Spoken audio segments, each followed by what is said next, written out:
ಮುಂದಿನ ದಿನಮಾನಗಳಲ್ಲಿ ನಾನು ರಾಜಕಾರಣ ಮಾಡ್ತೀನಿ ಅನ್ನೋದು ಇನ್ನು ಬಿಟ್ಟುಬಿಟ್ಟು ತಲೆ ತೆಗೀರಿ.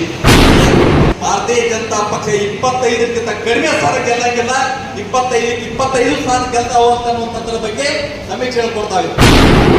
ಇವತ್ತು ಕಾಂಗ್ರೆಸ್ ನಾಯಕರು ನೋಡಿ ಯಾವ ರೀತಿಯಿಂದ ವೈಯಕ್ತಿಕವಾಗಿ ಟೀಕೆಗಳು ಮಾಡೋದು, ಇಲ್ಲ ಸಲ್ಲದ ಆರೋಪಗಳನ್ನು ಮಾಡೋದು, ಸಮಾಜದ ಮಧ್ಯೆ ಸಂಘರ್ಷಗಳನ್ನು ಹುಟ್ಟಾಕಲು, ಭೇದಗಳನ್ನು ಸೃಷ್ಟಿ ಮಾಡ್ತಕ್ಕಂಥದ್ದು.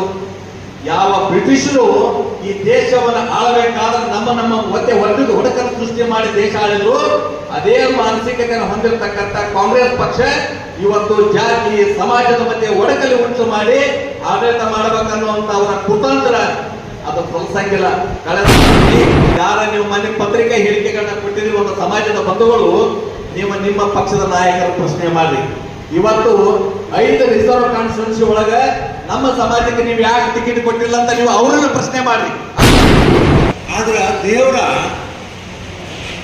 ನನಗ ಆನಿಯಂತ ಶಕ್ತಿ ಕೊಟ್ಟರು ಕೂಡ ನಾನು ಜನರ ಜೊತೆ ಹೆಂಗದಿನಪ್ಪ ಅಂದ್ರೆ ಒಂದು ಇರಿವ್ಯಾಗದಿನಪ್ಪ.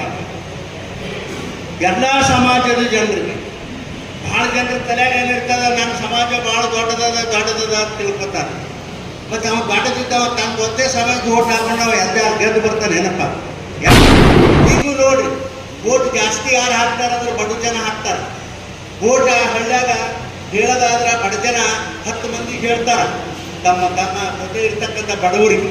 ಭಾಳ ಸಾಹುಕಾರಗಳು ಇದ್ದವರು ತಮ್ಮ ಮನೆಗೆ ಒಟ್ಟು ಓಟ್ ಹಾಕಿ ಇದೇ ನಾವು ಯಾವ ಸಮಾಜದವರೇ ಆಗಿರಲಿ, ನಾವು ಸಮಾಜದ ಜೊತೆ ಯಾವ ರೀತಿ ನಡ್ಕೋತೇವೋ ಸಮಾಜ ಆ ರೀತಿ ನಮ್ಗೆ ಉತ್ತರ ಕೊಡ್ತಾರೆ. ನಾವು ಅಡ್ಡೆ ಪ್ರೀತಿ ಮಾಡಿದ್ರೆ ಆಗಲ್ಲ, ಅವ್ರು ಪ್ರೀತಿ ಮಾಡಬೇಕು. ನಾವು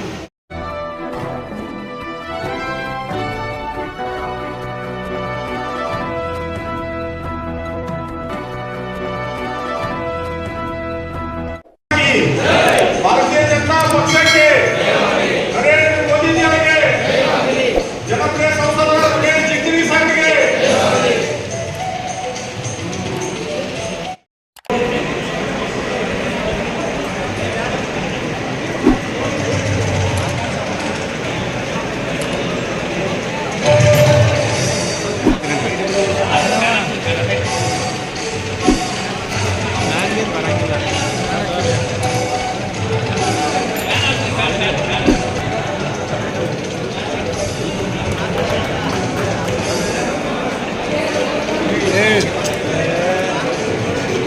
ತಳಕ್ ಬಾಗ ಹೋಗ್ರಿ.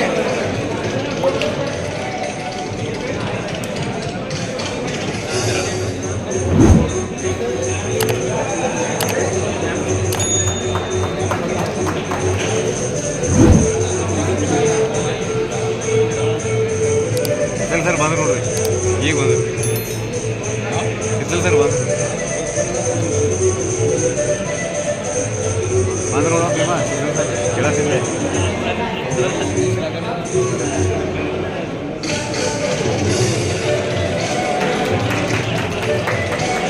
ಸಭೆಯಲ್ಲಿ ಉಪಸ್ಥಿತರಿದ್ದಂತ ಎಲ್ಲ ಆಸಕ್ತಿ ಕೇಂದ್ರದ ಪ್ರಮುಖರೇ, ಚುನಾವಣೆ ಘೋಷಣೆ ಆಗಿರುತ್ತೆ.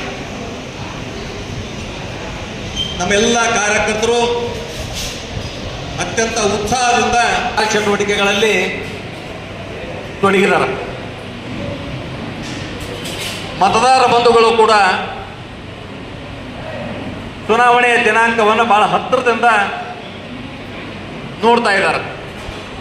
ಯಾವತ್ತು ಚುನಾವಣೆ ಬರ್ತದೆ, ನಾವು ಯಾವತ್ತ ನರೇಂದ್ರ ಮೋದಿಯವರ ಗುರುತು, ಕಮಲದ ಗುರುತು ನಾವು ಓಟ್ ಹಾಕಬೇಕು ಅನ್ನಂತ ಒಂದು ತುಡಿತ, ಒಂದು ಸಂತೋಷ, ಒಂದು ವಾತಾವರಣ ಇಡೀ ದೇಶದಲ್ಲಿ, ರಾಜ್ಯದಲ್ಲಿ, ಇವತ್ತು ನಮ್ಮ ಜಿಲ್ಲೆಯಲ್ಲಿ ಕೂಡ ನಾವು ಕಾಣ್ತಾ ಇದ್ದೀವಿ.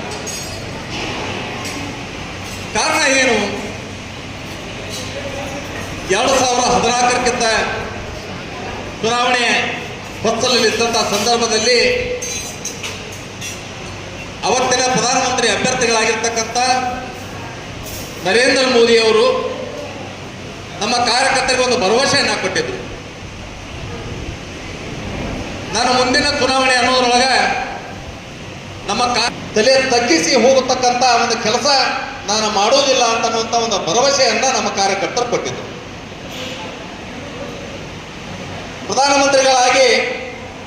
ಪ್ರಮಾಣ ವಚನ ಸ್ವೀಕಾರ ಮಾಡೋಕ್ಕಿಂತ ಪೂರ್ವದಲ್ಲಿ ದೇಶದ ಮತದಾರ ಬಂಧುಗಳಿಗೆ ಒಂದು ಭರವಸೆಯನ್ನು ಕೊಟ್ಟಿದ್ರು. ಜಗತ್ತಿನಲ್ಲಿ ಯಾವುದೇ ಒಬ್ಬ ಭಾರತೀಯ ನಾಗರಿಕ ದೇಶದ ಜಗತ್ತಿನ ಯಾವುದೇ ಮೂಲೆಯಲ್ಲಿ ಓಡಾಡಿದರೂ ಕೂಡ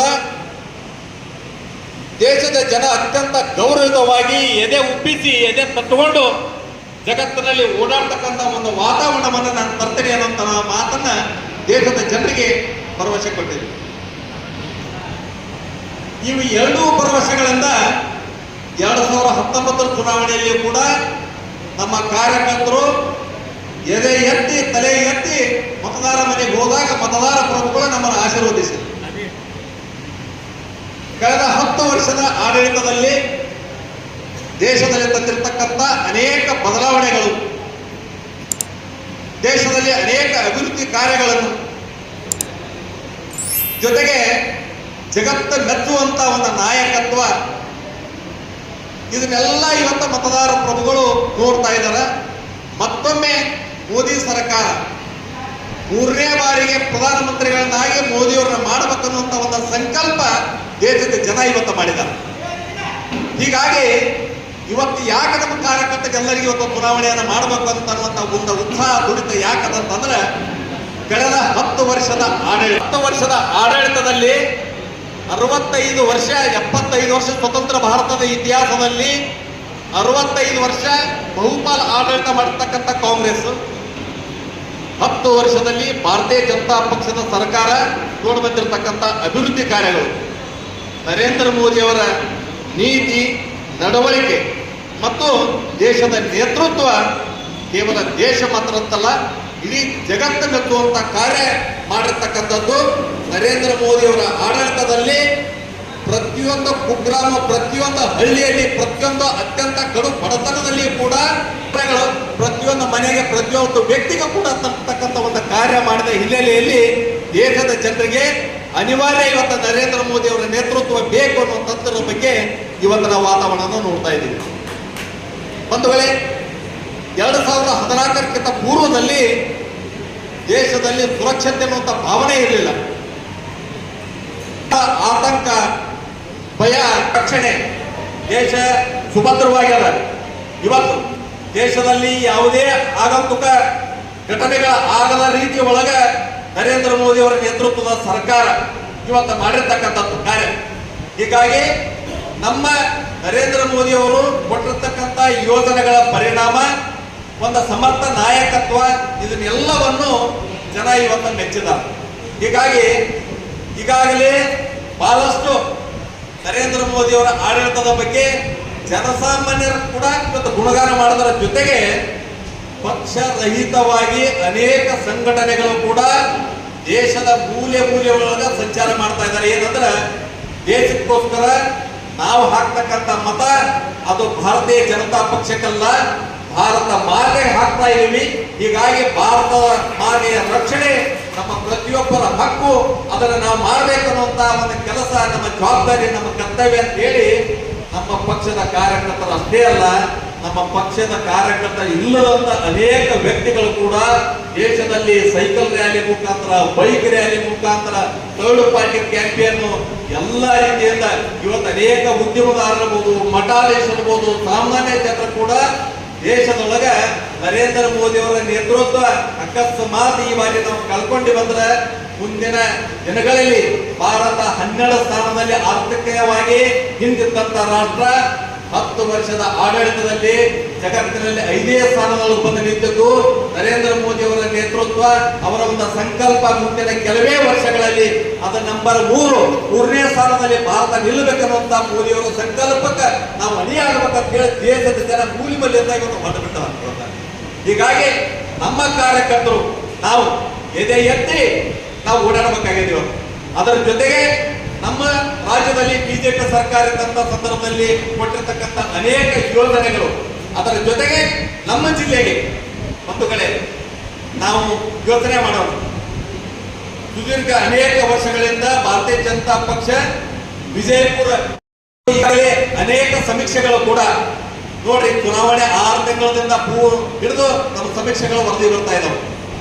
ಏನು ಅಂದ್ರೆ ರಾಜ್ಯದಲ್ಲಿ 28ರಲ್ಲಿ 25 ಗೆಲ್ತಾವು, 24 ಗೆಲ್ತಾವು, ಕೆಲವೊಂದು ಸಮೀಕ್ಷೆಗಳು 28 ಬಿಜೆಪಿ ಗೆಲ್ತಾವ ಅಂತಕ್ಕಂಥದ್ರ ಬಗ್ಗೆ ಇವತ್ತಿನವರೆಗೂ ಕೂಡ ಸಮೀಕ್ಷೆಗಳು ಏನ್ ಹೇಳ್ತಾವ ಅಂತ ಕೇಳಿದ್ರೆ ಭಾರತೀಯ ಜನತಾ ಪಕ್ಷ 25ಕ್ಕಿಂತ ಕಡಿಮೆ ಸ್ಥಾನ ಗೆಲ್ಲಂಗಿಲ್ಲ, 25 ಸ್ಥಾನ ಗೆಲ್ತಾವ ಅಂತಕ್ಕಂಥದ್ರ ಬಗ್ಗೆ ಸಮೀಕ್ಷೆಗಳು ಕೊಡ್ತಾವೆ. ಆದ್ರೆ ನಮ್ಮ ಕಾರ್ಯಕರ್ತರಿಗೆ ಆತ್ಮವಿಶ್ವಾಸದ ಬರೀ ಕೇವಲ 28ರಲ್ಲಿ 25 ಅಲ್ಲ, 28 ಸ್ಥಾನವನ್ನು ನಾವು ಗೆಲ್ತೇವೆ. ವಿಜಯಪುರ ಲೋಕಸಭಾ ಚುನಾವಣೆ ಹಿಂದೆ 2 ಲಕ್ಷ ಎಷ್ಟು ಮತಗಳ ಅಂತರದಿಂದ ನಾವು ಗೆದ್ದಿದ್ವಿ. ಅದಕ್ಕಿಂತ ಹೆಚ್ಚಿನ ಅಂತರ ಈ ಬಾರಿ ಗೆಲ್ಲುವಂತ ಒಂದು ವಾತಾವರಣ ನಮ್ಮ ಜಿಲ್ಲೆಯಲ್ಲಿ ಪ್ರಾರಂಭ ಆಗಿದೆ. ಇದಕ್ಕೆ ಕಾರಣ ನರೇಂದ್ರ ಮೋದಿಯವರ ಆಡಳಿತ. ದೇಶಕ್ಕೆ ನಮ್ಮ ಜಿಲ್ಲೆಯಲ್ಲಿ ಒಬ್ಬ ಸಮರ್ಥವಾಗಿರ್ತಕ್ಕಂಥ ಲೋಕಸಭಾ ಸದಸ್ಯರು ಕಳೆದ ಚಿಕ್ಕಜೀನ ಸಾಹೇಬರ ಲೋಕಸಭಾ ಸದಸ್ಯ ಆಗೋಕ್ಕಿಂತ ಪೂರ್ವದಲ್ಲಿ ಸನ್ಮಾನ್ಯ ಬಸನಗೌಡ ಪಾಟೀಲ್ರು MP ಆದಂತ ಸಂದರ್ಭದಲ್ಲಿ ಅವರು 2 ಅವಧಿಗೆ ಲೋಕಸಭಾ ಸದಸ್ಯರಾಗಿ ಇಡೀ ಜಿಲ್ಲೆಯ ಒಳಗೆ ಪ್ರತಿಯೊಂದು ಗ್ರಾಮ ಕೋರಿ ಇದು ಲೋಕಸಭಾ ಸದಸ್ಯ ಅನುದಾನದೊಳಗೆ ಇಂಥ ಒಂದು ಕಟ್ಟಡ ಆಗ್ಯದ, ಇಂಥ ಒಂದು ಕೆಲಸ ಆಗ್ಯದ, ಬಸನಗೌಡರು ಸಂಚಾರ ಮಾಡ್ಯಾರ ಅಂತನ್ನುವಂಥ ಒಂದು ವಾತಾವರಣ ನಾವು ನೋಡ್ತಾ ಇದ್ದೀವಿ. ಆದ್ರೆ ಜಿಗಜಿಗ ಸಾಹೇಬರದೊಂದು ಕಾರ್ಯಶೈಲಿ ಭಿನ್ನ. ಒಬ್ಬ ಸರ್ಕಾರಿ ನೌಕರದಾರ ಯಾವ ರೀತಿಯಿಂದ ಅವರು 10 ಗಂಟೆಗೆ ಬೆಳಿಗ್ಗೆ ಹೋಗಿ ಕಾರ್ಯಾಲಯದಾಗ ಕೂಡಬೇಕು. ಇವತ್ತಿಗೂ ನೋಡಿ ಅವ್ರು ಊರಲ್ಲಿ ಇದ್ರೆ ಒಂದು ದಿವಸ ಮನೆಯಲ್ಲಿ ಕೂಡಂಗಿಲ್ಲ, ಒಂದು ದಿವಸ ನಾನು ರೆಸ್ಟ್ ಮಾಡ್ತೀನಿ ಅಂತ ಮನ್ಯಾಗ ಅಂತಿಲ್ಲ.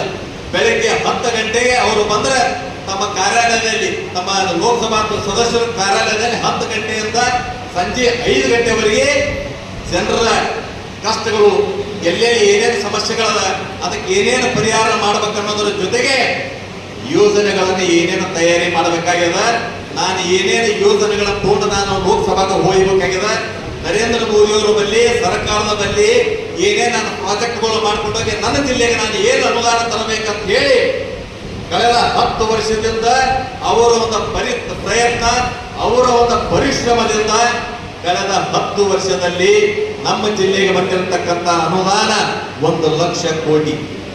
1 ಲಕ್ಷ ಕೋಟಿ ಅನುದಾನ ನಮ್ಮ ಜಿಲ್ಲೆಗೆ ಅಭಿವೃದ್ಧಿಗೆ ಅವರು ತಗೊಂಡಿರ್ತಕ್ಕಂಥ ಅನುದಾನ. ಇವತ್ತು ನಮ್ಮ ಜಿಲ್ಲೆ ಒಳಗೆ ನೋಡ್ರಿ 2014ಕ್ಕಿಂತ ಪೂರ್ವದಲ್ಲಿ ಜಿಲ್ಲೆ ಒಳಗಿದ್ದಂತ ಒಂದೇ ಒಂದು ನ್ಯಾಷನಲ್ ಹೈವೇ, ಇವತ್ತು ಜಿಲ್ಲೆ ಒಳಗೆ 7 ಹೈವೇಗಳು ಇವತ್ತು ರಸ್ತೆಗಳಿರ್ಬೋದು, ರೈಲ್ವೆ ಟ್ರ್ಯಾಕ್ಗಳಿರ್ಬೋದು, ರೈಲ್ವೆ ಇರ್ಬೋದು, ರೈಲ್ವೆ ನಿಲ್ದಾಣ ಇರ್ಬೋದು, ಏರ್ಪೋರ್ಟ್ ಆಗಬೇಕಂತ ಬರೀ ಕನಸಿತ್ತು.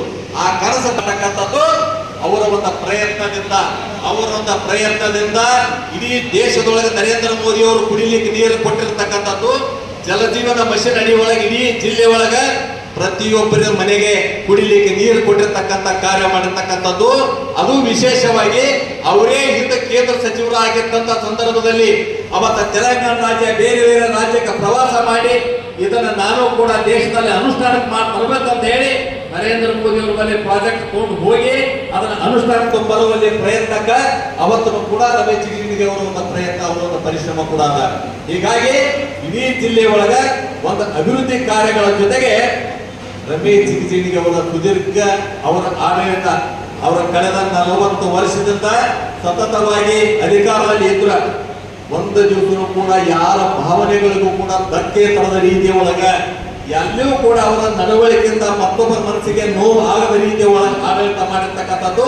ಹೀಗಾಗಿ ಒಂದು ಅಭಿವೃದ್ಧಿ ಕಾರ್ಯಗಳು, ಎರಡನೇದ ಅವರ ನಡವಳಿಕೆಯ ಪರಿಣಾಮ ಇಡೀ ಜಿಲ್ಲೆಯ ಒಳಗೆ ವಾತಾವರಣ ಏನಂದ್ರೆ ಮತ್ತೊಮ್ಮೆ ರಮೇಶ್ ಜಿಗಜಿಣಗಿ ಅವರು ನಮ್ಮ ಜಿಲ್ಲೆಗೆ ಹೇಗೆ ನರೇಂದ್ರ ಮೋದಿ ಅವರು ದೇಶಕ್ಕೆ ಮತ್ತೊಮ್ಮೆ ಪ್ರಧಾನಮಂತ್ರಿ ಆಗಬೇಕು, ನಮ್ಮ ಜಿಲ್ಲೆಗೆ ಲೋಕಸಭಾ ಸದಸ್ಯ ಯಾರಾಗಬೇಕು ಅಂದ್ರೆ ರಮೇಶ್ ಜಿಗಜಿಣಗಿ ಅವರ ಲೋಕಸಭಾ ಸದಸ್ಯ ಆಗ್ಬೇಕಂತ ಒಂದು ಸಂಕಲ್ಪ ಇವತ್ತು ಜನ ಮಾಡ್ತಾ ಇದ್ದಾರೆ. ಇವತ್ತು ಬಂಧುಗಳೇ, ನಾವು ನೋಡ್ತಾ ಇದ್ದೀವಿ ಇವತ್ತು ಕಾಂಗ್ರೆಸ್ ಪಕ್ಷದ ಎಷ್ಟು ಕೆಲ ಹಂತಕ್ಕೆ ಅವರು ಇಳಿದು ಆರೋಪಗಳನ್ನು ಮಾಡ್ತಕ್ಕಂಥದ್ದು, ಟೀಕೆಗಳನ್ನು ಮಾಡ್ತಕ್ಕಂಥದ್ದು. ಹಿಂದೆ ಜನಸಂಘದಿಂದ ಹಿಡಿದು ಅಟಲ್ ಬಿಹಾರಿ ವಾಜಪೇಯಿ ಅವರು, ಲಾಲ್ ಕೃಷ್ಣ ಅದ್ವಾನಿ ಅವರು, ಇವತ್ತು ನರೇಂದ್ರ ಮೋದಿ ಅವರು, ಅವರ ಒಂದು ನಡವಳಿಕೆಯಿಂದ ಜನ ಇವತ್ತು ದೇಶಕ್ಕೆ ಯಾಕೆ ಇಂಥ ನಾಯಕತ್ವ ಇರಬೇಕಂದ್ರೆ ಅವರ ನಡವಳಿಕೆ, ಅವರ ಮಾತು.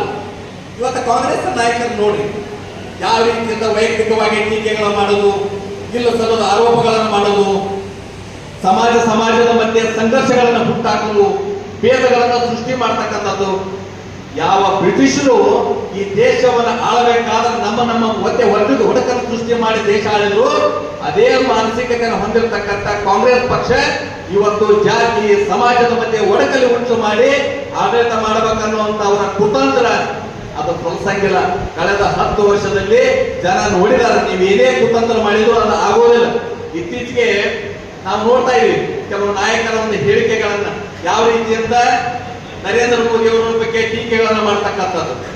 ಒಬ್ಬ ಮಂತ್ರಿ ನರೇಂದ್ರ ಮೋದಿ ಅವರ ಬಗ್ಗೆ ಮಾತಾಡಿದ ಕಪಾಳ ಬಿಡ್ರಿ ಅಂತ ದೇಶದ ಪ್ರಧಾನಮಂತ್ರಿಗಳ ಬಗ್ಗೆ ಅಗೌರವದಿಂದ ಮಾತಾಡ್ತಕ್ಕಂಥದ್ದು, ದೇಶದ ಗೃಹ ಮಂತ್ರಿಗಳ ಬಗ್ಗೆ ಗೂಂಡಾ ರೌಡಿ, ಒಬ್ಬ ರಾಜ್ಯದ ಮುಖ್ಯಮಂತ್ರಿ ಮಗನಾಗಿ ಮಾತಾಡ್ತಕ್ಕಂಥ ಮಾತು, ಒಬ್ಬ ರಾಜ್ಯದ ಮುಖ್ಯಮಂತ್ರಿಯಾಗಿ ಮಗನಾಗಿ ಮಾತಾಡ್ತಕ್ಕಂಥ ಮಾತು, ಹಿಂದೆ ಶಾಸಕರಾದಂತ ವ್ಯಕ್ತಿ ಇವತ್ತು ನಮ್ಮ ದೇಶದ ಗೌರವಾನ್ವಿತ ಗೃಹ ಮಂತ್ರಿಗಳ ಬಗ್ಗೆ ಯಾವ ಭಾಷೆ ಪದ ಪ್ರಯೋಗ ಮಾಡ್ತಾರೆ ಅಂತ ಅನ್ನೋದ್ರ ಬಗ್ಗೆ ಜನ ನೋಡ್ತಾ ಇದ್ದಾರೆ ಇವತ್ತ.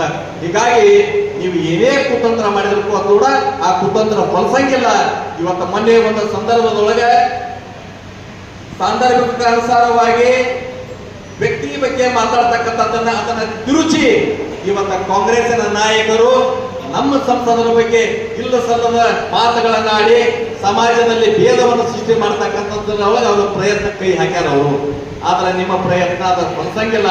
ಯಾಕಂದ್ರೆ ರಮೇಶ್ ಜಿಗಜಿಣಗಿ ಅವರು ಸರ್ವಸ್ಪರ್ಶಿಯಾಗಿ ಸರ್ವವ್ಯಾಪಿಯಾಗಿ ಎಲ್ಲ ಸಮಾಜದ ಜೊತೆಗೆ ಸಂಬಂಧಗಳಿಟ್ಟುಕೊಂಡು ಜೀವನ ಮಾಡಿರ್ತಕ್ಕಂಥ ಒಬ್ಬ ಸರಳ ಸಜ್ಜನ ವ್ಯಕ್ತಿ ಅನ್ನೋದ್ರ ಬಗ್ಗೆ ಇಡೀ ಜಿಲ್ಲೆಯ ಜನರಿಗೆ ಹಾಸುಹೊಕ್ಕಾಗಿ ಆಗಿರುತ್ತದೆ. ಹೀಗಾಗಿ ನೀವು ಏನೇ ಕುತಂತ್ರ ಮಾಡಿದ್ರೆ ಆಗುವುದಿಲ್ಲ. ಆದ್ರೆ ಕಾಂಗ್ರೆಸ್ ನಾಯಕರಿಗೆ ನಾನು ಕೇಳಿ ಇಚ್ಛೆ ಮಾಡ್ತೀನಿ, ಯಾರ ನೀವು ಮನೆ ಪತ್ರಿಕಾ ಹೇಳಿಕೆಗಳನ್ನ ಕೊಟ್ಟಿದ್ರಿ ಒಂದು ಸಮಾಜದ ಬಂಧುಗಳು, ನಿಮ್ಮ ಪಕ್ಷದ ನಾಯಕರ ಪ್ರಶ್ನೆ ಮಾಡಿ. ಇವತ್ತು 5 ರಿಸರ್ವ್ ಕಾನ್ಸ್ಟಿಟ್ಯೂನ್ಸಿ ಒಳಗ ನಮ್ಮ ಸಮಾಜಕ್ಕೆ ನೀವು ಯಾಕೆ ಟಿಕೆಟ್ ಕೊಟ್ಟಿಲ್ಲ ಅಂತ ನೀವು ಅವರನ್ನು ಪ್ರಶ್ನೆ ಮಾಡಿ, ಅದಕ್ಕೆ ಉತ್ತರ ಅವ್ರು ಹೇಳಿ. ಬಹು ದಿನಗಳ ಕಾಲ ಸ್ವತಂತ್ರ ಬಂದ ಇತಿಹಾಸದಲ್ಲಿ ಯಾವ ಲಂಬಾಣಿ ತಾಂಡಗಳು ಕಂದಾಯ ಗ್ರಾಮ ಆಗಿದ್ದಿಲ್ಲ. ಪ್ರಧಾನಮಂತ್ರಿಗಳು ನೇರವಾಗಿ ಕರ್ನಾಟಕಕ್ಕೆ ಬಂದು ಕಲಬುರಗಿಗೆ ಬಂದು ಸಮಾಜದ ಬಂಧುಗಳ ಜೊತೆ ಬೆರೆತು 75 ವರ್ಷದ ಬೇಡಿಕೆಯನ್ನ ಅವರಿಗೆ ಕಂದಾಯ ಗ್ರಾಮವನ್ನ ಮಾಡಿಕೊಟ್ಟಿರ್ತಕ್ಕಂಥದ್ದು ಬಿಜೆಪಿ ಸರ್ಕಾರ, ನರೇಂದ್ರ ಮೋದಿ ಅವರ ಸರ್ಕಾರ, ಬೊಮ್ಮಾಯಿ ಅವರ ಸರ್ಕಾರ, ಯಡಿಯೂರಪ್ಪ ಅವರ ಸರ್ಕಾರ. ಇವತ್ತು ಕರ್ನಾಟಕದಲ್ಲಿ ಅನೇಕ ನಿಗಮಗಳನ್ನ ಸ್ಥಾಪನೆ ಮಾಡುವಲ್ಲಿ ಇವತ್ತು ಲಂಬಾಣಿ ಸಮಾಜದ ನಿಗಮವನ್ನು ಸ್ಥಾಪನೆ ಮಾಡಿ ಅದಕ್ಕೆ ಅಭಿವೃದ್ಧಿಗೆ ಅನುದಾನ ಕೊಟ್ಟು ಸಮಾಜದಲ್ಲಿ ಬದಲಾವಣೆ ತರ್ತಕ್ಕಂಥದ್ದು. ಹೀಗಾಗಿ ಪ್ರತಿಯೊಂದು ಸಣ್ಣ ಸಣ್ಣ ಸಮಾಜದ ಏಳಿಗೆಯನ್ನು ಬಯಸ್ತಕ್ಕಂಥ ಕೆಲಸ ಮಾಡ್ತಕ್ಕಂಥ ಭಾರತೀಯ ಜನತಾ ಪಕ್ಷ. ಭಾರತೀಯ ಜನತಾ ಪಕ್ಷ ಎಲ್ಲೇ ಯಾವುದೋ ಒಂದು ಸಮಾಜವನ್ನ ಗುರಿಯಾಗಿಟ್ಕೊಂಡು ಎಂದೂ ಕೆಲಸ ಮಾಡುವುದಿಲ್ಲ. ಎಲ್ಲ ಸಮಾಜವನ್ನು ವಿಶ್ವಾಸಕ್ಕೆ ತೆಗೆದುಕೊಂಡು ಕೆಲಸ ಮಾಡ್ತಕ್ಕಂಥ ಒಂದು ಪ್ರಯತ್ನ ಮಾಡ್ತಕ್ಕಂಥದ್ದು ಬಿಜೆಪಿ. ಹೀಗಾಗಿ ಬಿಜೆಪಿ ದೇಶಕ್ಕೆ ಅನಿವಾರ್ಯ ಅನ್ನುವಂಥ ಸ್ಥಿತಿ ಒಳಗ ಇವತ್ತಿನ ಆಡಳಿತ ಕಾರ್ಯವೈಖರಿ ನಮ್ಮದು ನಡೆದದ. ನಿಶ್ಚಿತವಾಗಿ ನಾವು ಇವತ್ತು ಕರೆದಿರ್ತಕ್ಕಂಥ ಸಭೆ ಚುನಾವಣೆಯನ್ನು ಗೆಲ್ಲಬೇಕಾದ್ರೆ ನಾವು ಬೂತ್ಗಳನ್ನು ಗೆಲ್ಲಬೇಕಾಗ್ಯದ. ನಾವು ಬೂತ್ಗಳನ್ನು ಗೆಲ್ಲಬೇಕಾದ್ರೆ ನಮ್ಮ ಬೂತ್ನಲ್ಲಿ ಇರ್ತಕ್ಕಂಥ ನಮ್ಮ ಬೂತ್ ಸಮಿತಿ ನಮ್ಮ ಭೇದ ಪ್ರಮುಖರನ್ನ ಸಕ್ರಿಯಗೊಳಿಸಿ ಅವ್ರನ್ನೆಲ್ಲರೂ ವಿಶ್ವಾಸಕ್ಕೆ ತಗೊಂಡು ಮಾಡಿರ್ತಕ್ಕಂಥ ಅಭಿವೃದ್ಧಿ ಕಾರ್ಯ ಯೋಜನೆಗಳನ್ನ ಮನೆ ಮನೆಗೆ ಪ್ರತಿಯೊಬ್ಬರ ಮನೆಗೆ ತಲುಪಿಸ್ತಕ್ಕಂಥ ಕೆಲಸ ಮಾಡಿ ನಮ್ಮಂತ ಸಂಘಟನಾ ಶಕ್ತಿ ಭಾರತೀಯ ಜನತಾ ಪಕ್ಷ ಯಾವಾಗಲೂ ಒಂದು ವಿಭಿನ್ನವಾಗಿ ಆಲೋಚನೆ ಮಾಡ್ತದೆ. ನಮ್ಮದೇ ಆದಂತಹ ಸಂಘಟನೆ ಸಾಮರ್ಥ್ಯವನ್ನು ಬಳಕೆ ಮಾಡಿಕೊಂಡು ಆ ಸಂಘಟನೆಯನ್ನ ನಮ್ಮ ಸಂಘಟನೆಯಲ್ಲಿರ್ತಕ್ಕಂಥ ವ್ಯಕ್ತಿಗಳನ್ನ ಜೋಡಿಸಿಕೊಂಡು ನಮ್ಮ ಒಂದು ಕಾರ್ಯಚಟುವಟಿಕೆಗಳಂತ ಚುನಾವಣೆಯನ್ನ ಎದುರಿಸಿ ನಾಳೆ ಮೇ 7ನೇ ತಾರೀಕಿನ ಚುನಾವಣೆ ದಿನಾಂಕ ಆದ ನಂತರ ಯಾವತ್ತು ಫಲಿತಾಂಶ ಬರ್ತದೆ ಮಾಡಬೇಕನ್ನುವಂತ ಒಂದು ಮಾತನ್ನ ಈ ಸಂದರ್ಭದಲ್ಲಿ ಹೇಳಿ ಮುಂದೆ ಇದಕ್ಕೆ ಒಂದು ಇನ್ನೊಂದು 2.5 ತಾಸ ನಮ್ಮ ಸಭೆ ಇವತ್ತು ಇರ್ತದೆ. ಇವತ್ತು ಉದ್ಘಾಟನೆ ಒಂದು ಕಾರ್ಯಕ್ರಮ ಮುಗಿದ ಮ್ಯಾಗ ನಮ್ಮದು ಪ್ರತಿಯೊಂದು ಮಂಡಲವಾದ ನಮ್ಮ ಸಭೆ ಆಗ್ತದೆ. ಅದು ಮುಗಿದ ನಂತರ ಮತ್ತು ಪ್ರಶ್ನೋತ್ತರ, ಅದಾದ ನಂತರ ಸಮಾರೋಪ ಇರ್ತದೆ. ಇನ್ನು ಮುಂದಿನ 2 ಗಂಟೆಯವರೆಗೆ ಕೂಡ ತಮ್ಮ ಸಮಯವನ್ನ ಇಲ್ಲಿ ಮೀಸಲಿಟ್ಟು ಆಮೇಲೆ ನಾವು ಇಲ್ಲಿಂದ ತೆರಳತಕ್ಕಂಥ ಒಂದು ಕಾರ್ಯ ಮಾಡಬೇಕು ಅಂತ ಅನ್ನುವಂಥ ಮಾತನ್ನ ಹೇಳಿ ವೇದಿಕೆ ಮೇಲೆ ಆಶ್ಚರ್ಯರಾಗಿರ್ತಕ್ಕಂಥ ಹಿರಿಯರಿಗೆ ತಮ್ಗೆಲ್ಲರಿಗೆ ಒಂದೇ ನಾನು ಮಾತು ಮಾಡ್ತೇನೆ. ಜೈ ಹಿಂದ್, ಜೈ ಕರ್ನಾಟಕ, ಜೈ ಬಿಜೆಪಿ. ನರೇಂದ್ರ ಮೋದಿ ಅವರಿಗೆ ಪಟ್ಟ ಬದಲು ಈ ಮೂರ ದೇವತೆಗೆ ವಂದಿಸಿ ವೇದಿಕೆಯ ಮೇಲೆ ಇರ್ತಕ್ಕಂಥ ಎಲ್ಲ ನನ್ನ ಪಕ್ಷದ ಹಿರಿಯ ಅನುಭವಿಗಳೇ, ಪಕ್ಷದ ಪದಾಧಿಕಾರಿಗಳಾಗಿದ್ದಿರ್ತಕ್ಕಂಥ ಸಹೋದರಿಯರೇ, ಇಲ್ಲಿ ಬಂದಿರತಕ್ಕಂಥ ಎಲ್ಲ ನಮ್ಮ ಪಕ್ಷದ ಅನುಭಾವಿಕ ತರುಣ ಶಿಷ್ಯರೇ, ಆತ್ಮೀಯ ಬಂಧುಗಳೇ, ಪತ್ರಿಕಾ ಮಿತ್ರರೇ, ನನಗೆ ಆಶ್ಚರ್ಯ ಅನಿಸ್ಲಾಗ್ತದೆ. ನಾನು ಒಬ್ಬ ಪಕ್ಷದ ಅಭ್ಯರ್ಥಿಯಾಗಿ ನಿಮಗೆ ಹೇಳುವಷ್ಟು ನಾನು ಏನು ಹೇಳಬೇಕಪ್ಪ, ನನಗೆ ಆಶ್ಚರ್ಯ ಇರುತ್ತೆ. ನನ್ನ ರಾಮನಗೌಡರು ಭಾಳ ಚೆನ್ನಾಗಿ ಹೇಳೋದು, ಆದ್ರೆ ಒಂದು ಮಾತು ಭಾಳ ಜನರಿಗೆ ಗೊತ್ತಿಲ್ಲ. ಪಕ್ಷದ ಕಾರ್ಯಕರ್ತ ಇದ್ರೆ ಮಾತ್ರ ನಾವು ರಾಜಕಾರಣಿಗಳಾಗಲಿಕ್ಕೆ ಸಾಧ್ಯದ.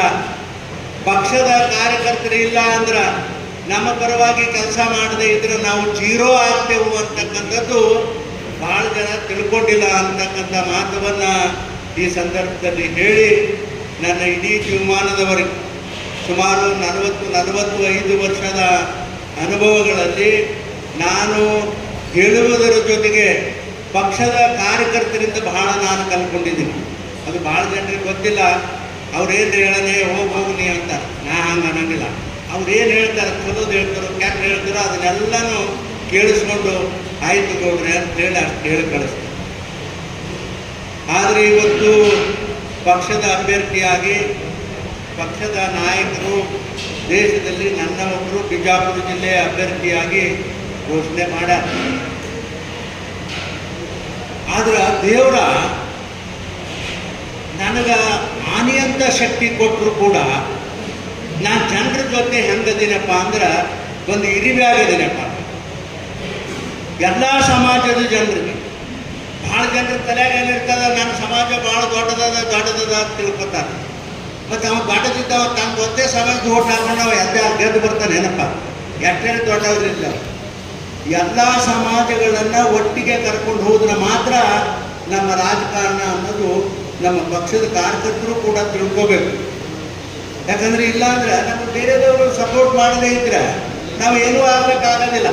ಭಾಳ ಜನ ನನಗೆ ಕೇಳ್ತಾರ, ರಮೇಶ್ ಜಿಗಜಿನವರು ನೀವು 6 ಸಲ MP ಆಗಿರಿ, 3 ಸಲ MLA ಆಮೇಲೆ 1 ಸಲ ಸೋತೀರಿ, ಇದಕ್ಕೆಲ್ಲ ಹೆಂಗೆ ಸಾಧ್ಯ ಮಾರ? ನಾವು 1-2 ಸಲ ಗೆದ್ದು ಮುಗಿದ್ರೆ ನಮ್ಗೆ ವಾದ್ಯ ಆಗಿರ್ತಾ ಇರ್ತಾರೆ. ಅದು ಭಾಳ ಸರಳ ಅದ, ನಿಮಗೆ ತಿಳ್ಕೊಳಕ್ಕೆ ಬಂದಿಲ್ಲ ಮಾರಾಯ. ನಾ ಏನು ಮಾಡಿ ನನಗೆ ತಿಳಿದದ, ನಾನು ಹಂಗೆ ಹೊಡ್ತೀನಪ್ಪ, ಅದಕ್ಕೆ ಜನ ನನಗೆ ಪ್ರೀತಿ ಮಾಡ್ತಾರೆ ಅಂತ ನಾವು ಹೇಳ್ತಾ ಇರ್ತೇವೆ. ಅವ್ರಿಗೆ ಗೊತ್ತಿಲ್ಲ ಅದೆಲ್ಲ. ಎಲ್ಲರನ್ನ ಹಚ್ಕೊಂಡು ಹೋಗಬೇಕು. ಸಣ್ಣ ಸಮಾಜ ಇರಲಿ, ದೊಡ್ಡ ಸಮಾಜ ಇರಲಿ, ಯಾರೇ ಇರಲಿ, ಅವ್ರ ಜೊತೆ ಕರ್ಕೊಂಡು ಹೋದ್ರೆ ಮಾತ್ರ ರಾಜಕಾರಣ ಇದು ಚೆಂದಾಗಿರ್ತದ ಅನ್ನೋದು ಭಾಳ ಜನ ಕಡಿಮೆದ ಅಂತಕ್ಕಂಥ ಮಾತವನ್ನು ಈ ಸಂದರ್ಭದಲ್ಲಿ ನಾವು ಹೇಳಿ, 15 ವರ್ಷಗಳ ಕಾಲ ಈ ಕ್ಷೇತ್ರದಲ್ಲಿ MP ಆಗಿ ನಾನು ಕೆಲಸ ಮಾಡಿ, ಹಿಂದೆ ಸುಮಾರು 18 ವರ್ಷಗಳ ಕಾಲ ಈ ಜಿಲ್ಲೆಯಲ್ಲಿ ಒಬ್ಬ ರಾಜ್ಯದ ಮಂತ್ರಿಯಾಗಿ ನಾನು ಕೆಲಸ ಮಾಡಿದ್ದೆ. ಕೇಂದ್ರದಲ್ಲಿಯೂ ಕೂಡ ನಾನು ಕೆಲಸ ಮಾಡಿದ್ದೆ. ಆದರೆ ನಾನು ಯಾರಿಗೂ ಕೆಟ್ಟ ಆಗ್ತಕ್ಕಂಥ ಕೆಲಸ ಮಾಡಿಲ್ಲ, ಯಾವ ಸಮಾಜಕ್ಕೂ ಅನ್ಯಾಯ ಮಾಡಕ್ಕೆ ಹೋಗಿಲ್ಲ. ನಾನು ನೋಡ್ರಿ, ನನ್ನ ದೇವ್ರು ಎಂಥ ಶಕ್ತಿ ಕೊಟ್ಟಿದ್ದು, ನನ್ನ ಎಂಥ ಬುದ್ಧಿ ಎಲ್ಲಿ ಕಲ್ತೀನಿ ಅಂದ್ರೆ ನಮ್ಮ ಕಾರ್ಯಕರ್ತರಿಂದ ಕಲ್ತೀನಿ. ಏನು ಬರೀ ದೊಡ್ಡವ್ರು ಅಡ್ಡೆ ಬರ್ತಾರ? ಬರೋಂಗಿಲ್ಲ. ಸಣ್ಣವ್ರು ಬರ್ತಾರ, ಅಂಗಿ ಹರಿದವ್ರು ಬರ್ತಾರ, ಕಾಲಾಗಿ ಚಪ್ಪಲ್ ಇದ್ದವ್ರು ಬರ್ತಾರ. ಅವ್ರಿಗೆ ಪ್ರೀತಿ ಮಾಡಿದ್ರೆ ನಮ್ಮನ್ನೇ ತಿಳಿತಾರ. ಅವರು ನೀವು ಬರೀ ಚಂದನ ಹಂಗೆ ಹಾಕೊಂಡವ್ರು ಬರ್ರಿ ಅಂದರೆ ಏನು ಅವ್ರು ಮತ್ತೊಬ್ಬರಿಗೆ ಹೇಳೋದಿಲ್ಲ. ಅವರು ಈಗೂ ನೋಡ್ರಿ, ವೋಟ್ ಜಾಸ್ತಿ ಯಾರು ಹಾಕ್ತಾರಂದ್ರೆ ಬಡ ಜನ ಹಾಕ್ತಾರೆ. ವೋಟ್ ಹಳ್ಳ್ಯಾಗ ಹೇಳೋದಾದ್ರೆ ಬಡ ಜನ 10 ಮಂದಿಗೆ ಹೇಳ್ತಾರೆ, ತಮ್ಮ ಜೊತೆ ಇರ್ತಕ್ಕಂಥ ಬಡವರಿಗೆ. ಭಾಳ ಸಾಹುಕಾರಗಳು ಇದ್ದವರು ತಮ್ಮ ಮನೆಗೆ ಒಟ್ಟು ವೋಟ್ ಹಾಕ್ಕೊಂಡು ತಪ್ಪು. ಇದೇ ಅಂತರ ಬಡವರಿಗೆ ಶ್ರೀಮಂತ. ಇದು ಭಾಳ ಜನ ಅರ್ಥ ಮಾಡ್ಕೊಂಡವ್ರು ಕಡಿಮೆ ಇರ್ತಾರೆ. ನಾನು ಭಾಳ ಸಣ್ಣ ವಿಚಾರಗಳೆಲ್ಲ ಸಂಪೂರ್ಣವಾಗಿ ನಾನು ಅರ್ಥ ಮಾಡ್ತೀನಿ. ಅದಕ್ಕಾಗಿ 45 ವರ್ಷ ಒಬ್ಬ ದಲಿತನಾಗಿ ರಾಜ್ಯದಲ್ಲಿ ರಾಜಕಾರಣ ಮಾಡಿದ್ವಿ. ಪಾರ್ಲಿಮೆಂಟ್ನಲ್ಲಿ ಕೂಡ ಸುಮಾರು 6 ಸಲ, ಚಿಕ್ಕೋಡಿಗೆ ಹೋದ್ರು ಕೂಡ 3 ಸಲ ಗೆಲ್ಲಿಸಿದ್ರು. 3 ಬೇರೆ ಬೇರೆ ಪಕ್ಷದಿಂದ ಜನ ನನ್ನ ವೋಟ್ ಹಾಕಾರಪ್ಪ. ಅದಕ್ಕೆ ಕಾರಣ ಏನು ಅಂದರೆ ಎಲ್ಲ ವರ್ಗದ ಜನರನ್ನ, ಸಣ್ಣ ಜನರನ್ನ, ಕಾಲ ಚಪ್ಪಲ್ ಇದ್ದವ್ರನ್ನ, ಅಂಗಿ ಹರ್ಕೊಂಡವ್ರನ್ನ ನಾವು ಹಚ್ಕೊಂಡೇವೋ ಕಾಲಕ್ಕೆ ನಮಗೆ ಅವ್ರು ಪ್ರೀತಿ ಮಾಡ್ತಾರ ಅಂತಕ್ಕಂಥ ಮಾತನ್ನು ಭಾಳ ಸ್ಪಷ್ಟವಾಗಿ ನಾನು ಹೇಳಿ, ಇನ್ನು ಮುಂದಿನ ದಿನಮಾನಗಳಲ್ಲಿ ನಾನು ರಾಜಕಾರಣ ಮಾಡ್ತೀನಿ ಅನ್ನೋದು ಇನ್ನು ಬಿಟ್ಟು ತಲೆ ಅಂತ ತೆಗೀರಿ. ನನಗೂ ಮುಂದಿನ ಚುನಾವಣೆ ಮುಂದಿನ ದಿನಮಾನಗಳಲ್ಲಿ ರಾಜಕಾರಣ ಮಾಡೋದು ಸಾಕು ನಾನು. ಯಾಕಂದರೆ ಎಷ್ಟು ವರ್ಷ ಮಾಡಿದ್ರಿ? ನನ್ನ ವಯಸ್ಸಿನ 26ನೇ ವರ್ಷಕ್ಕೆ ರಾಮಕೃಷ್ಣ ಹೆಗ್ಡೆ ಅವರು ಕೊಟ್ಟಿದ್ರು ನನಗೆ ರಾಜ್ಯದ ಏನಪ್ಪ ನಾನು ಸಬ್ ಇನ್ಸ್ಪೆಕ್ಟರ್ ಆಗಿ ಹೋಗ್ಬೇಕು ಅಂತ ಮನುಷ್ಯನಿಗೆ ಒಬ್ಬ ರಾಜಕಾರಣಿ ಆದಮೇಲೆ MLA 83 ಆದಮೇಲೆ ನನ್ನ ಒಯ್ದು ಹೋಮ್ ಮಿನಿಸ್ಟರ್ ಮಾಡಿದ್ರು. ನೋಡ್ರಿ ಹೆಂಗದ, ನಾನು ಸಬ್ ಇನ್ಸ್ಪೆಕ್ಟರ್ ಆಗಬೇಕು ಅನ್ನೋ ಮನುಷ್ಯನ ಹೋಮ್ ಮಿನಿಸ್ಟರ್ ಮಾಡಿದ್ರು. ಇದಕ್ಕಿಂತ ಅದೃಷ್ಟ ಯಾರಿಗಾರು ಸಿಗ್ತದೆ ಹೇಳಿ. ಆಮೇಲೆ ನಮ್ಮ ಮನೆ ಬಡವರಿದ್ರು, ಪಾಪ 3 ಲಕ್ಷ ರೊಕ್ಕ ಇಟ್ಟಿದ್ರು. ನನ್ನ ಮಗ ಇಲೆಕ್ಷನ್ ಇರ್ತಾನ ಖರ್ಚು ಮಾಡಲಾರ ಬರೀ 26,000 ರೂಪಾಯಿಗಳು ನಾನು ಖರ್ಚಾದ್ರು 83. ಯಾವ ಹಳ್ಳಿನಲ್ಲಿ ಇಂಡಿ ತಾಲೂಕಿನಾಗ ಒಬ್ಬರು ಕೂಡ ನಾನು ರೊಕ್ಕ ತಗೊಳ್ಳಿಲ್ಲ. ಯಾಕೆ ಮಾಡಿದ್ರೆ ಅವಾಗೇನು ಬರೀ 300 ರೂಪಾಯಿ 400 ರೂಪಾಯಿ ಬರ್ತಿತ್ತು ದುಡ್ಡಿಗೆ. ನಾವು ಖರ್ಚು ಮಾಡ್ತೇವೆ, ಹೋಗಿ ನೀವು ಅಂತ ಹೇಳ್ತಾರೆ. ನೋಡ್ರಿ ಎಲ್ಲ ನೋಡ್ರಿ, ಬರೀ ಇದೆಲ್ಲ ಹಾಗೆ ಬರೋದಿಲ್ಲ. ಸಮಾಜದ ಜೊತೆ ಯಾರು ಚೆನ್ನಾಗಿ ನಡ್ಕೋತಾರೋ ಅದನ್ನು ನಾವು ಕಲ್ಕೋಬೇಕು. ಮುಂದಿನ ದಿನಮಾನಗಳಲ್ಲಿ ನಮ್ಮ ಕಾರ್ಯಕರ್ತರಿಗೆ ಇದು ಒಂದು ನಿದರ್ಶನ ಆಗಬೇಕು. ನಾವು ಯಾವ ಸಮಾಜದವರೇ ಆಗಿರಲಿ, ನಾವು ಸಮಾಜದ ಜೊತೆ ಯಾವ ರೀತಿ ನಡ್ಕೋತೇವೋ ಸಮಾಜ ಆ ರೀತಿ ನಮ್ಗೆ ಉತ್ತರ ಕೊಡ್ತಾರೆ. ನಾವು ಅಡ್ಡೆ ಪ್ರೀತಿ ಮಾಡಿದ್ರೆ ಆಗಂಗಿಲ್ಲ, ಅವ್ರು ಪ್ರೀತಿ ಮಾಡಬೇಕು ನಾವು, ಅವಾಗ ನಮಗೆ ನೆಮ್ಮದಿ ಸಿಗ್ತದೆ. ಆದರೆ ಬಿಟ್ಟು ನಾವು ಆ ರೀತಿ ಮಾಡದೆ ಇದ್ರೆ ರಾಜಕಾರಣದಲ್ಲಿ ಏನೂ ಆಗಲಿಕ್ಕೆ ಸಾಧ್ಯ ಇಲ್ಲ ಅಂತಕ್ಕಂಥ ಮಾತವನ್ನು ಈ ಸಂದರ್ಭದಲ್ಲಿ ನಾನು ಹೇಳಿ 15 ವರ್ಷಗಳ ಕಾಲ ಸತತವಾಗಿ ಈ ಜಿಲ್ಲೆಯಲ್ಲಿ ಲೋಕಸಭಾ ಸದಸ್ಯನಾಗಿ ಕೆಲಸ ಮಾಡಿದೆ. ಹಿಂದೆ 5 ವರ್ಷಗಳ ಕಾಲ ಕಾಂಗ್ರೆಸ್ ಸರ್ಕಾರ 10 ವರ್ಷ. ಆಮೇಲೆ ಇವನು ಅಟಲ್ ಬಿಹಾರಿ ವಾಜಪೇಯಿ ಅವ್ರ ಕಾಲಕ್ಕೆ ರಾಮಕೃಷ್ಣ ಹೆಗ್ಡೆ ಅವರು ನಮ್ಮ ಲೋಕಶಕ್ತಿ ಇದ್ದಾಗ ಅವ್ರ ಜೊತೆ ಸಂಬಂಧ ಇಟ್ಕೊಂಡು ಅವ್ರ ಜೊತೆ ಏನಪ್ಪ ಅಲೈನ್ಸ್ ಮಾಡಿಕೊಂಡು ಅವಾಗ ನನಗೆ ಅಲ್ಲಿಲ್ಲ ಲೋಕಸಭಾದಿಂದ ನಾನು ಆಗಿ ಬಂದ ಮೇಲೆ ನಾನು ಅವರು ಪ್ರಧಾನಮಂತ್ರಿ ಆಗಬೇಕು ಅಂತ ಅವಾಗೂ ಕೂಡ ನಾನು ಕೈಯ ಮಧ್ಯೆ 2 ಪೀರಿಯಡ್ ಆಗಲಿಲ್ಲ. ಅವಾಗ ಕಾಂಗ್ರೆಸ್ ಸರ್ಕಾರ ನಂದು ಮತ್ತೆ ಅಲ್ಲಿ ಬಂದು ನಮ್ಮ ಇಂಡಿ ತಾಲೂಕಿನಾಗ ನಾನು ಹೇಳಿರ್ಬೇಕು ವಿಷಯ ಇದು. ಕುಡಿಯಲಾಗ ನೀರು ಇರ್ತಿದ್ದಿಲ್ಲ, ಇಂಥದ ಕೆಟ್ಟ ಬ್ಯಾಸ್ಗಿತ್ತು, ನೀರು ಇರ್ತಿದ್ದಿಲ್ಲ. ಅವಾಗ ಏನು ಮಾಡ್ತಿದ್ರು ಅಂದ್ರೆ ದಯವಿಟ್ಟು ಪತ್ರಿಕೆಯವ್ರು ಬರೆದು ಬೇಡ, ನಮ್ಮ ಕಾರ್ಯಕರ್ತರು ಎರಡು ಟ್ರಿಪ್ ನಮ್ಮ ಇಂಜಿನಿಯರ್ ಸಾಹೇಬ್ ಇಲ್ಲೇ ಕೂತಾರ, ಅವರು ಇದ್ರಿ ಅಲ್ಲಿ ಇಂಡಿಯಾಗ 2-3 ಟ್ರಿಪ್ ಹೊಡೆದು ಬರೋದು, 5 ಟ್ರಿಪ್ ನಾವು ಹೊಡೆದಿದ್ದೆವು, 6 ಟ್ರಿಪ್ ಹೊಡೆದಿದ್ದೆವು ಅಂತ ಬರೆಯೋದು. ಇದು ನೋಡಿ ಎಲ್ಲಿ ಆಗಿದ್ದಿಲ್ಲ, ಬೇಸರ ಆಗಿದೆ. ಒಂದಿನ ಪ್ರೈಮ್ ಮಿನಿಸ್ಟರ್ ಆಫೀಸ್ಗೆ ಒಂದು ಫೋನ್ ಮಾಡೋದು, ಯಾರಿದ್ರು ಅಂದ್ರೆ ನಮ್ಮ ಸಿಂಗ್ ಸಾಹೇಬ್ರಿದ್ರು. ಫೋನ್ ಮಾಡಿದ ಅವ್ರ ಆಫೀಸಿಗೆ ನಾನು ಭೇಟಿ ಆಗಬೇಕು. ಸಾಯಂಕಾಲ ಬೇಡ ನನಗೆ ಆಗೋದಿಲ್ಲ, ಬೆಳಿಗ್ಗೆ 10:00 ಬರಲಿ ಅಂದ್ರೆ ಅವ್ರ ಮನೆಗೆ. ನಾನು 10:00 ಅವ್ರ ಮನೆಗೆ ಹೋದ ಒಂದು ಲೆಟರ್ ತಗೊಂಡು ಹೋದೆ. ವಸ್ತು ಸ್ಥಿತಿ ಏನಿತ್ತು ಅನ್ನೋದು ಎಲ್ಲ ಬರ್ಕೊಂಡು ಹೋದ. ಇಂಗ್ಲೀಷ್ನಾಗ ಎಲ್ಲ ನೋಡಿ ಓದಿ ಅದು ಮಾತ್ರ ಡಾಕ್ಟರ್ ಅದ ಅಭಿ ಕ್ಯಾಶಾಯಿ ಅಂದ್ಕೊಂಡು ನನಗೇನು ಬೇಡ, ಒಂದು 2 ಕೆರೆ ಅದು ಭಾಳ ದೊಡ್ಡವು. ಆ ಹಳ್ಳಿದಿಂದ ಆ ಕೆರೆಗೆ ನೀರು ಹಾಕಿ ಆ ಕೆರೆ ನೀರು ಸ್ಟಾರ್ಟ್ ಮಾಡಿ ಹಳ್ಳಿಗಳಿಗೆ ನಾವು ಬರೀ ಅಲ್ಲಿ ಹಳ್ಳಿಗಳಿಗೆ ಗ್ರಾವಿಟಿ ಮೇಲೆ ನೀರು ಹೋಗಂಗೆ ನಾನು ಮಾಡ್ಕೊಡ್ತೀನಿ. ಇದು ನನ್ನ ಏನು ಪ್ಲ್ಯಾನ್ ಇದೆ, ಎಲ್ಲಾನು ತೊಗೊಂಡು ಹೋಗಿದ್ದೆ ನಾನು, ಪೂರಾ ಪ್ಲ್ಯಾನ್. ಬರೀ ಏನೋ ದೊಡ್ಡ ಗುಡ್ಡದ ಮೇಲೆ ನೀರು ಏರಿಸೋದು, ಅದ್ರ ಬರೀ ವಾಲ್ ತೆಗೆದುಬಿಟ್ರೆ ಎಲ್ಲ ಹಳ್ಳಿಗೆ ಹೋಗೋದು. ಇಲ್ಲಿಗೆ 74 ಹಳ್ಳಿಗೆ ಕುಡಿಯುವ ನೀರಿನ ವ್ಯವಸ್ಥೆ ಅವತ್ತಿನ ದಿನ ಕೇಂದ್ರ ಸರ್ಕಾರದಲ್ಲಿ ಕಾಂಗ್ರೆಸ್ ಸರ್ಕಾರ ಇದ್ರೂ ಕೂಡ ಮಾಡಿಕೊಡ್ತಕ್ಕಂಥ ಕೆಲಸ ಮಾಡ್ತಾರೆ. 2ನೇ ಸಲ ನಮ್ಮ ಸುಶೀಲ್ ಕುಮಾರ್ ಶಿಂದೇರವರು ಈ ಮಂತ್ರಿಗಳಾಗಿದ್ದರು, ಎಲ್ಲದು ಈಗ ಅವ್ರು ಏನು ಮಾಡಿಬಿಟ್ರು, ಅಲ್ಲಿ ಒಟ್ಟಿಗಿನಾಗ ಒಂದು NTPC ಆಗಬೇಕು ಅಂಥೇಳಿ ಮಂಜೂರು ಮಾಡಿ ಕೆಲಸ ಪ್ರಾರಂಭ ಮಾಡಿದ್ರು. ಅದು ನನಗೆ ಗೊತ್ತಾಗಿ ಸೀದಾ ಅವ್ರ ಮನೆಗೆ ಹೋಗಿ ಏನ್ರಿ ಸಾಹೇಬ್ರ, ನಾವು ದಲಿತರು ನೀವು ದಲಿತರು, ಬರೀ ನಿನ್ನ ಕ್ಷೇತ್ರದಾಗ ಆಗ್ಬೇಕಾ, ನನ್ನ ಕ್ಷೇತ್ರದಾಗ ಯಾಕೆ ಆಗಬೇಡ ಜೋರಾಗಿ ಒಂದು ಜನ ಬರೇ ಆಯ್ತು ಬರೀ ಕಳತ್ನೈರಿ ಅಂದ್ರೆ ನನಗೆ ಗೊತ್ತಾಗಲಿಲ್ಲ ಅಂದ್ರೆ ನನಗೊಂದು 8 ದಿವಸ ಟೈಮ್ ಕೊಡು ಅಂದರು. 6 ದಿವಸದಲ್ಲಿ ಹೊಳ್ಳಿ ನನಗೆ ಫೋನ್ ಮಾಡೋದು, ಒಂದು 2 ಮಿನಿಟ್ ನನ್ನ ಮನೆಗೆ ಬಾ ಅಂತೇಳಿ. ಹೋದ್ರೆ ನನ್ನ ಕೈಯಾಗ ಆರ್ಡರ್ ಕಾಪಿ ಕೊಟ್ಟರು. ಬರೀ ಹಾಗೆ ಅಲ್ಲ, ಈಗ ನಿನ್ನ ಕೈಯಾಗ ಕೊಡೋಂಗಿಲ್ಲ, ನಿಮ್ಮ ಮುಖ್ಯಮಂತ್ರಿಗಳಿಗೆ ನಿಮ್ಮ ಮಂತ್ರಿಗಳಿಗೆ ನಿಮ್ಮ MLAಗಳಿಗೆ ಕೇಳಿ ಕುಡಿಯೋ ಅಲ್ಲ ನೀರು ಬೇಕಾದದ್ದು ನೀರ, ಅದಕ್ಕೆ ಬೇಕಾಗತಕ್ಕಂಥ ಜಮೀನ ಅವ್ರು ಕೊಟ್ಟರು ಅಂತಂದ್ರೆ NTPC ಇದೇನದಲ್ಲ ನಿನ್ನ ಕೈಯಾಗ ಕೊಡ್ತೇವೆ ಒಂದು ನಡೀರಿ ಅಂತ ಹೇಳಿ ಹಿಂದೆ ಕೂತಾರೆ ನಮ್ಮ ಇವರು ಅವರಿಗೆ. ಮತ್ತು ಆಮೇಲೆ ಅವತ್ತು ಮುಖ್ಯಮಂತ್ರಿ ಮುಖ್ಯಮಂತ್ರಿಗಳಿಗೆ ಫೋನ್ ಮಾಡಿ ಮೊದಲು ನೀವು ಹೂ ಅಂದ್ಬಿಡು, ಎಲ್ಲಾನು ನಾವು ಕೊಡ್ತೇವೆ, ನಾವು ನೀರು ಕೊಡ್ತೇವೆ, ಜಮೀನು ಕೊಡ್ತೇವೆ ಅಂತ ಹೇಳಿದಾಗ ಅವಾಗ ಸ್ಯಾಂಕ್ಷನ್ ಆದ ಪತ್ರ ನನ್ನ ಕೈ ಹಾಕೋದು. ಅಂದ್ರೆ ಇದು ಯಾಕೆ ಹೇಳ್ತೀನಿ ಅಂದ್ರೆ ಅಭಿವೃದ್ಧಿ ಆಗ್ಬೇಕಂತ ಹೇಳಿ ಬರೀ ಅಭಿವೃದ್ಧಿ ಆಗ್ಬೇಕಂತ ನಮ್ಮ ಮನೆ ಕೂತ್ರೆ ಆಗೋದಿಲ್ಲ.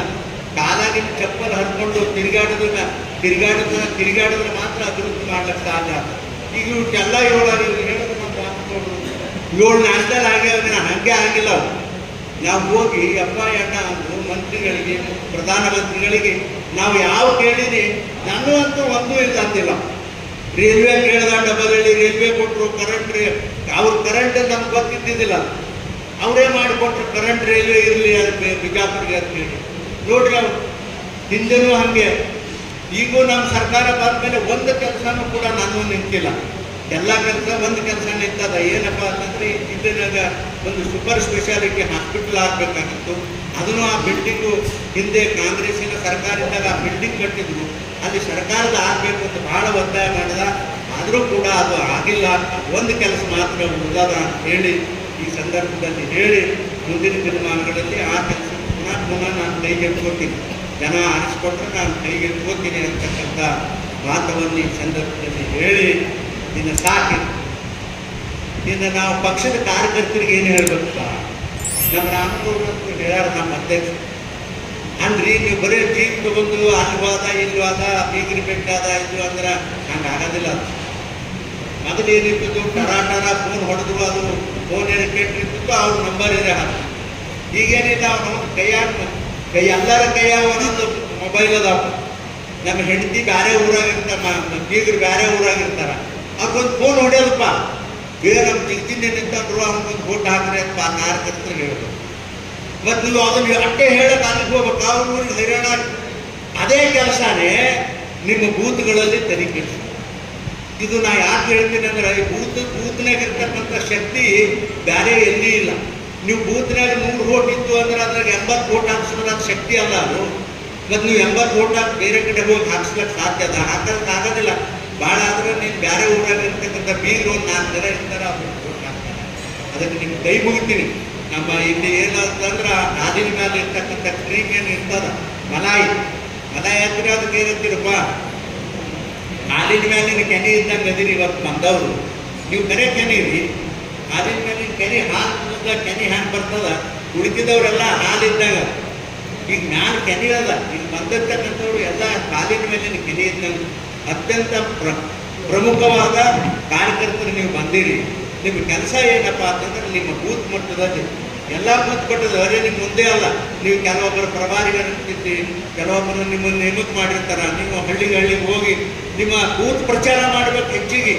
ನಾವೇನು ಮಾಡಿದ್ರೆ ಏನು, ನಾವೆಲ್ಲರೂ ಕೂಡಿ ಹೋಗೋಣ ಅಂತೆಲ್ಲರೂ ಗುಡ್ಯಾಗ, ಅದು ಈಗ ಗುಡ್ಯಾಗ ಕುಂದ್ರಲಾಕ ಬರೋದಿಲ್ಲ, ಮಣ್ಣ ಶಾಡ್ಯಾಗ ಕುಂದ್ರಲಾಕ.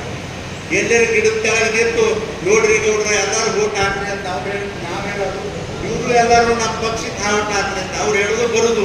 ಮತ್ತು ಇನ್ನು ಬೂತ್ ಯಾರು ನೋಡೋದು, ಬೂತ್ ಕಾಯೋರು ನೀವು. ಅದು ಬೂತಿನ ಸಂಬಂಧಪಟ್ಟಿರ್ತಕ್ಕಂಥ ನಮ್ಮ ಕಾರ್ಯಕರ್ತರು ಆ ಕೆಲಸ ಮಾಡಿದ್ರೆ ಯಾವ ಜನ್ಮದಾಗೂ ನಮಗೆ ಸೋಲಿಲ್ಲ ಅಂಥೇಳಿ ಸೋಲಿಲ್ದಂಗೆ ಆಗ್ತದ ಅಂತಕ್ಕಂಥದ್ದು ಬಹಳ ಸ್ಪಷ್ಟವಾಗಿ ಈ ಸಂದರ್ಭದಲ್ಲಿ ಹೇಳಿ ಇದರ ಅನುಭವ ತಾವು ನೋಡಿದ್ರಿ. ಹಿಂದೆ ಉತ್ತರ ಪ್ರದೇಶದಲ್ಲಿ ನಮ್ಮ ಪಕ್ಷದ ಮಂತ್ರಿಗಳಾಗಿದ್ದವರು ಏನು ಪ್ರಯತ್ನ ಮಾಡಿದ್ರು ಅಲ್ಲಿ ಅಂತ ಗೊತ್ತದ. ಏನು ಸುಮ್ಮನೆ ಬಂದು ಆ ಉತ್ತರ ಪ್ರದೇಶದ ರಾಷ್ಟ್ರವೆಲ್ಲ ಯಾವ ಪಕ್ಷನೂ ಗೆಲ್ಲಿಲ್ಲ.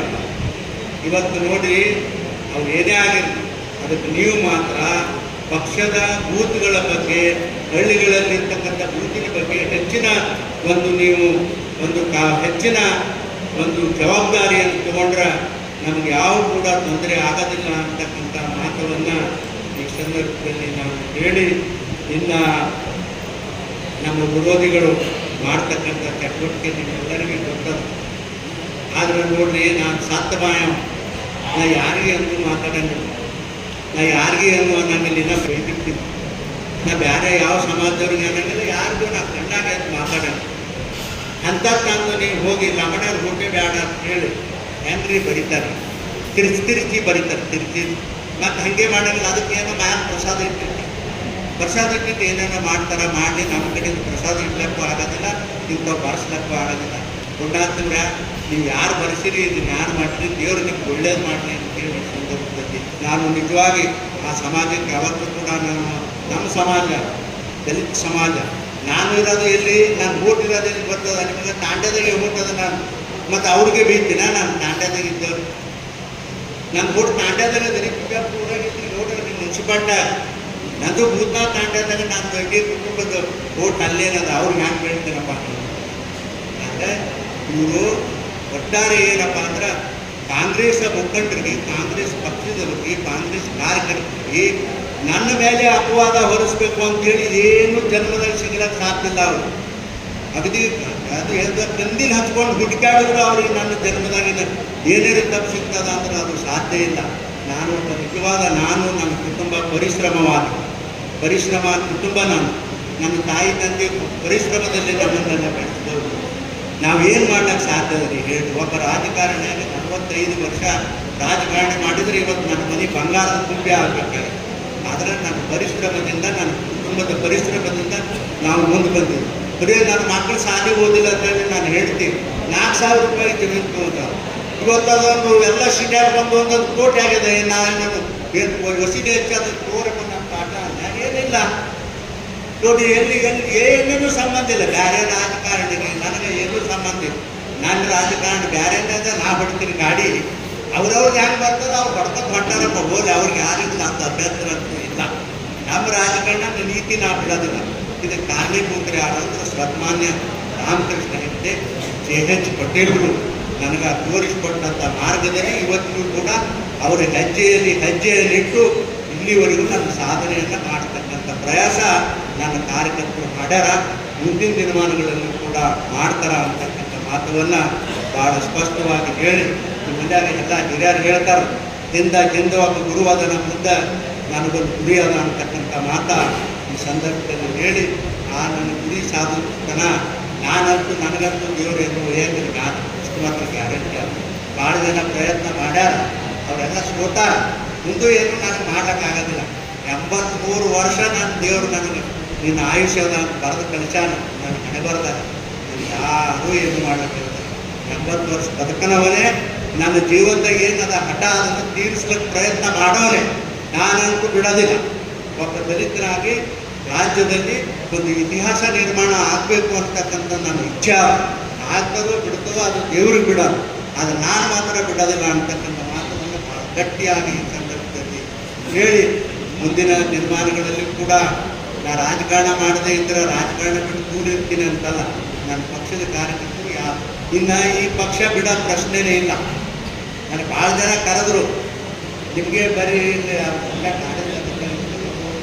ಅಧ್ಯಕ್ಷರು ನಿಮ್ಮ ಟಿಕೆಟ್ ಕೊಡ್ತೇವೆ ಬರ್ರಿ ಹೊರಗಡೆ ಹಾಕಿ ನಾಚಿಕ್ ಬಿಡ್ತೀವಲ್ಲ ನಿಮ್ಮ ಟಿಕೆಟ್ ತಾಯಿ ಮಾಡಿ ನಾನು ಟಿಕೆಟ್ ಕೊಟ್ಟಿಲ್ಲ ಅಂದ್ರೆ ಆರಾಮಾಗಿ ರಿಟೈರ್ ಆಗಿ ಮನೆಯಾಗ ಇರ್ತೀನಿ ಮಕ್ಕಳು ಬಿಡಿ ಮತ್ತು ನೀವು ಪ್ರಚಾರ ಮಾಡೋಂಗಿಲ್ಲ ಏನಂದ್ರು ಮತ್ತು ವಯಸ್ಸಾಗದೆ ಅಂತ ನಾನು ಬಿಟ್ಟಿರ್ತಾರೆ ಮಾರಾಯ ಮತ್ತೇನು ನಾ ಬುದ್ದಾಡ್ಕೊಂಡು ಹೋದೆ ಅಂತಕ್ಕಂಥ ಮಾತ ಭಾಳ ಸ್ಪಷ್ಟವಾಗಿ ಹೇಳಿದ್ರು ಅದಕ್ಕೆ ನಾ ಇಲ್ಲಿ ಯಾವ ಪಕ್ಷದಲ್ಲಿ ಹೋಗೋದಿಲ್ಲ ಇಲ್ಲೇ ಇರ್ತೀನಿ ಇಲ್ಲೇ ಸಂಸಾರ ಮಾಡ್ತೀನಿ ಇದಕ್ಕೆ ಕಾರಣೀಭೂತರು ಯಾರು ಅಂದ್ರೆ ರಾಮಕೃಷ್ಣ ಹೆಗಡೆ ಪಟೇಲ್ ರಾಮಕೃಷ್ಣ ಹೆಗಡೆಯವರು ನನಗಿನ್ನು ಪಕ್ಷದಾಗ ಹೋಗಂತ ಬಾಯಿಲೇ ಹೇಳಲಿಲ್ಲ ಆದರೆ ಒಂದು ಶಬ್ದ ಮಾತ್ರ ಹೇಳೋದು ಕೊನೆಯ ದಿನಮಾನಗಳಲ್ಲಿ ರಮೇಶ ಮುಂದೆ ಯಾವ ಪಕ್ಷನೂ ಈ ರಾಜ್ಯದಲ್ಲಿ ಉಳಿದಿಲ್ಲಪ್ಪ ಇಡೀ ಹಳ್ಳಿಗೂ ಕೂಡ ಎಲ್ಲ ಹಳ್ಳಿಗೂ ಕೂಡ ಭಾರತೀಯ ಜನತಾ ಪಕ್ಷ ಬೆಳೀತದ ಅಂತೇಳಿ ಅವ್ರ ಬಾಯಿಂದ ಮಾತಿನ ಸಲುವಾಗಿ ಈ ಪಕ್ಷಕ್ಕೆ ನಾನು ಮುಂದೆ 2 ವರ್ಷ ಆದಮೇಲೆ ಈ ಪಕ್ಷಕ್ಕೆ ನೋಡಿ ಎಂಥ ಅದ್ಭುತವಾದಂಥ ಮಾತು ಹೇಳಿದ ಮನುಷ್ಯ ಪಕ್ಷ ಯಾವುದೂ ಉಳಿಯೋದಿಲ್ಲ ಅಂತ ಹೇಳೋದು ಈಗ ಅದು ಸತ್ಯನಾಶ ಹೊಂಟದಿ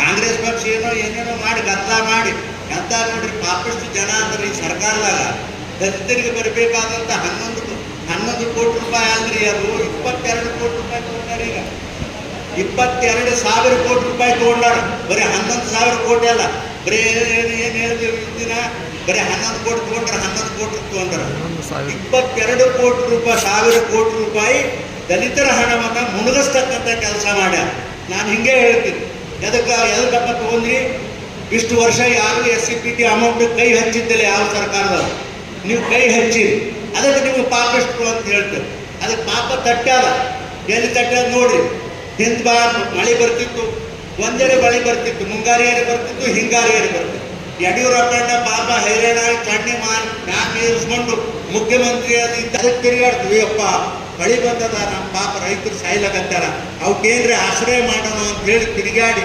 5-5 ಲಕ್ಷ ರೂಪಾಯಿ ಒಂದೊಂದು ಮನೆಗೆ ರೊಕ್ಕ ಕೊಟ್ಟಪ್ಪ ಅಂತ ಪುಣ್ಯ ಕೆಲಸ ಮಾಡಿರ್ತೀನಿ ಅಂತ ಹೋಗ್ಬಿಟ್ಟು ಅವರು ಒಂದು ದಲಿತರ ರೊಕ್ಕ ತಗೊಂಡು ನಿಮಗೇನು ಸುಡ ಮಾಡ್ತಾನೆ ದೇವರ ನೀವು ಒಂದಿನ ಮಧ್ಯನೇ 105 ವರ್ಷದ ಹೋಗೋದ್ರಿ ಮಧ್ಯನೇ ನೀವು ದಾಟ್ತೀರಿ ಅನ್ನೋದು ಸೂಚನಾ ದೇವರು ನನಗಂತೂ ಪಟ್ಟಾನ ಅಂತಕ್ಕಂಥ ಸಂದರ್ಭದಲ್ಲಿ ಹೇಳಿ ಅದೇ ಪಕ್ಷದ ಕಾರ್ಯಕರ್ತರು ನೀವು ಮಾತ್ರ ದಯವಿಟ್ಟು ನಮ್ಗೆ ಸಾಮಾನ್ಯವಾಗಿ ಬೇಕಾಗಿರ್ತಕ್ಕಂಥ ಎಲ್ಲ ಕೆಲಸ ನಮ್ಮ ಅಧ್ಯಕ್ಷರು ಮಾಡ್ತಾರೆ.